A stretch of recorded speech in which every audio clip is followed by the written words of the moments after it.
जय श्या राम। गोविंदम गोकुलानंदम गोपालम गोपीवल्लभम गोवर्धनोधरम धीरम तम वंदे गौमती प्रियम। हर हर महादेव। देखिए, कल भाग 2 में आपने सुना कि बाबा सती माता का त्याग कर दिए।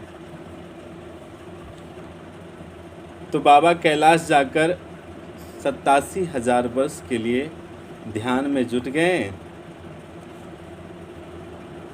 87,000 वर्ष बाद ध्यान से वापस आए और राम नाम के स्मरण किए। माँ सुनी और सती माता दौड़ के आई और प्रणाम किया। शिव जी ने सामने आसन रखा, माँ बैठ गई। देखिए, जीवन में कभी भी गुरु के पास जाइए या अपने से श्रेष्ठ के पास जाइए तो उनके बिछाए हुए आसन पे कभी मत बैठिए। माँ यहाँ बैठ गई। आसन को अगर अपने से श्रेष्ठ के द्वारा बिछाया हुआ आसन है तो उन्हें स्पर्श करके प्रणाम कर लीजिए, बैठिए मत। सती माता बैठी और हमारे भोले बाबा कथा सुनाना प्रारंभ कर दिए। जैसे कथा प्रारंभ हुई तभी घटना घटी। क्या? सती माता के पिताजी हैं दक्ष जी, और ब्रह्मा जी ने दक्ष प्रजापति को बहुत बड़ा कार्य सौंपा, समस्त प्रजापतियों का नायक बना दिया। जैसे अधिकार मिला, अभिमान हो गया। अभिमान विवेक भ्रष्टा नाम। अभिमान हो जाने के बाद विवेक खत्म हो जाता है। भगवान शंकर को अपमानित करने के लिए दक्ष ने हरिद्वार में यज्ञ की रचना की। देखिए, एक समय सभा लगा हुआ था और उस सभा में ब्रह्मा जी, शंकर जी, अन्य देवी देवता सब लोग बैठे हुए थे और दक्ष प्रजापति वहाँ आए। जितने भी देवता बैठे थे सब ने उठकर उनका अभिवादन किया। ब्रह्मा जी नहीं उठे क्योंकि ब्रह्मा जी उनके पिता है, इसलिए नहीं उठे, और महादेव नहीं उठे। इसलिए दक्ष प्रजापति को क्रोध आया कि बताओ, दामाद होकर ससुर का अपमान कर रहा है, इसे इतना भी समझ नहीं है। और उसी का बदला लेने के लिए उन्होंने यज्ञ की रचना की। सबको बुलाया, ब्रह्मा विष्णु महेश,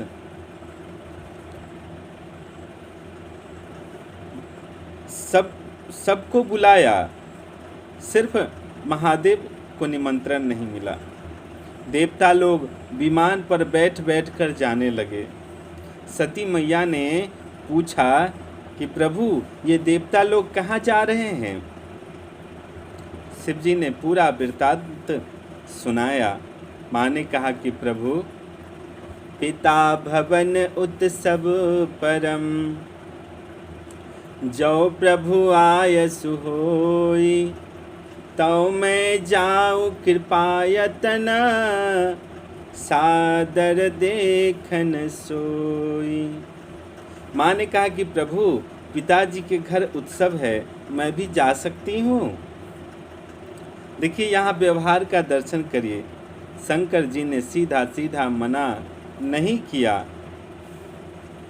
महादेव बोले, शंकर जी बोले कि आपने सुंदर बात कही देवी, लेकिन एक बात कहें, आपके पिताजी ने निमंत्रण नहीं दिया है और ये जितने देवता जा रहे हैं सबको निमंत्रण मिला है।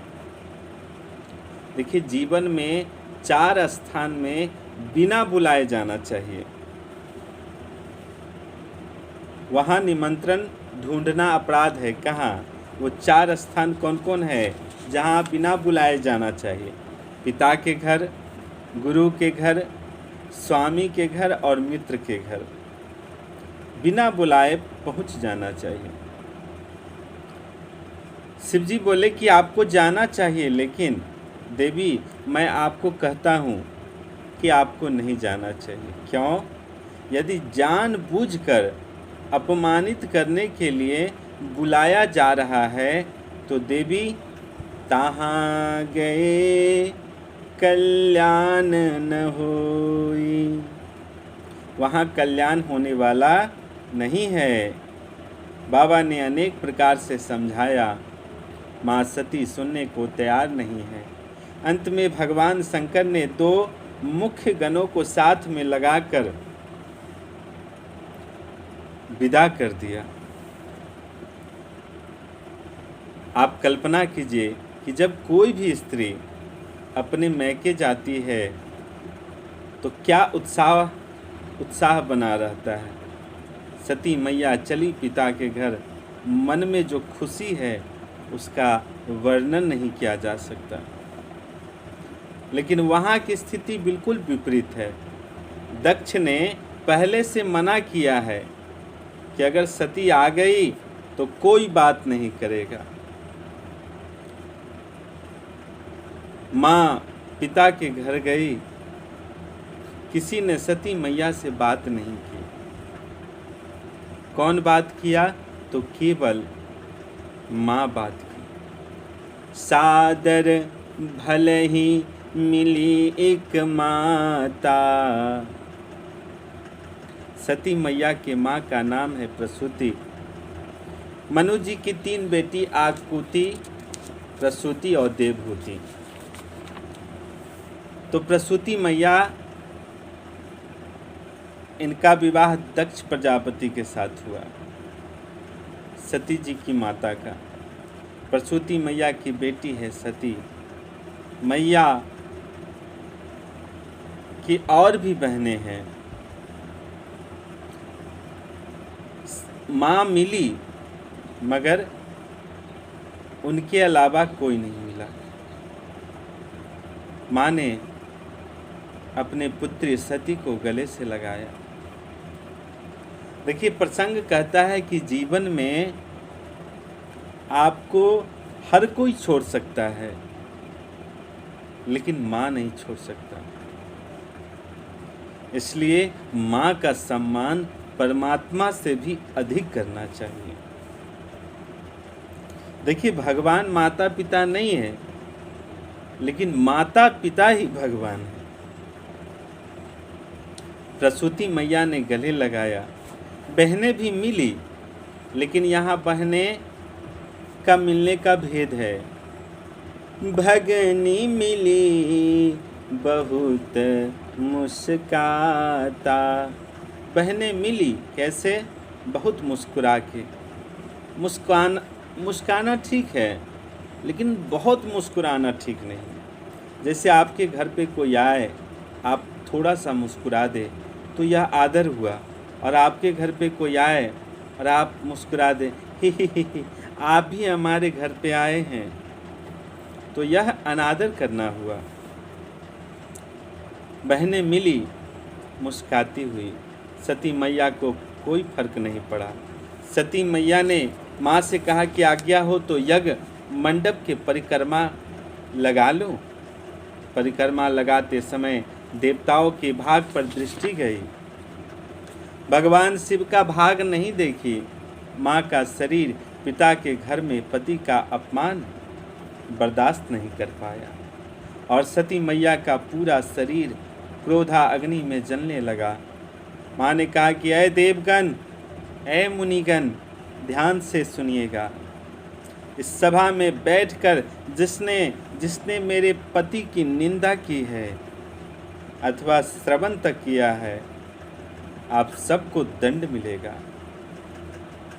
शास्त्र कहता है कि सभा में अगर संत की, शंभु की, हरि की निंदा की जाए, अगर हो रही हो, और अगर आपके भुजाओं में शक्ति है, बल है, तो निंदा करने वाले की जिह्वा काट लो, और यदि शक्ति नहीं है तो कान बंद करके चले जाओ।